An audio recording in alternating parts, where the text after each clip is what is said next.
কুমির নাকি ১৯ দিন যাবৎ কোনো খাবার খায় না। অর্থাৎ খানজাহান আলীর মাজার থেকে যে কুমিরটি উদ্ধার করা হয়েছিল, অর্থাৎ ফাতেমা নামে একটি মেয়েকে যে কুমিরটি মেরে ফেলেছিল, হত্যা করেছিল, সেই কুমিরটিকে উদ্ধার করে খুলনার যেখানে রাখা হয়েছে সেখানে নাকি এই কুমিরটি ১৯ দিন যাবৎ খাবার খায় না। আমার প্রশ্ন হচ্ছে, কুমির খাবার খেলে খাবে, না খাইলে না খেয়ে মারা যাবে, তাতে কারো কোনো সমস্যা নেই।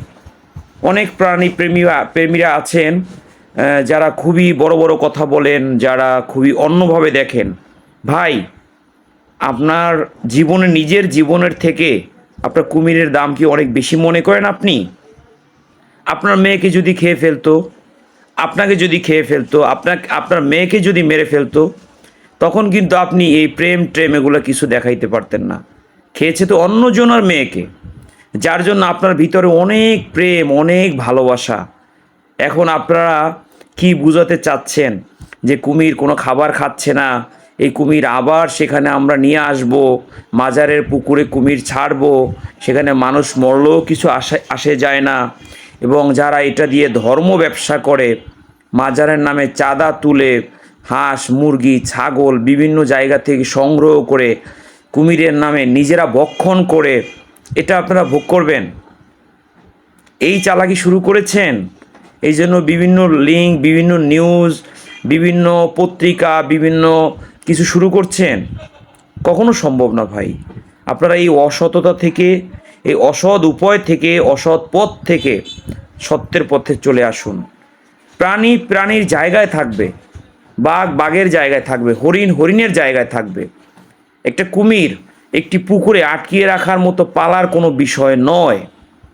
এবং অত বড় একটি দিঘি একটি কুমিরের জন্য বেকার পড়ে থাকবে, সেখানে মাছ চাষ হবে না, মানুষ তাদের প্রয়োজনীয় যে কাজকর্ম আছে সেটা সারতে পারবে না, সেখানে তারা গোসল করতে পারবে না।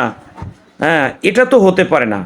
ওখানে আমি গিয়েছি এবং দেখেছি বিশাল বড় দিঘি, যে দিঘি আমাদের সম্পদ, আমাদের রাষ্ট্রীয় সম্পদ, আমাদের দেশের সম্পদ। যেই দিঘিকে ব্যবহার করলে আমাদের রাষ্ট্রযন্ত্র, আমাদের রাষ্ট্র, আমাদের দেশ অনেক উপকৃত হতে পারবে। আমি মনে করি ওরকম একটা দিঘি যদি এই দেশে ব্যবহার করা হয়, ওই অঞ্চলের অন্তত ওখানে একটি ইউনিয়নের, একটি থানার মানুষের যে মাছের চাহিদা আছে, যে কোনো এক ধরনের মাছের চাহিদা হলেও সেটা কিন্তু এটা পূরণ করতে পারবে।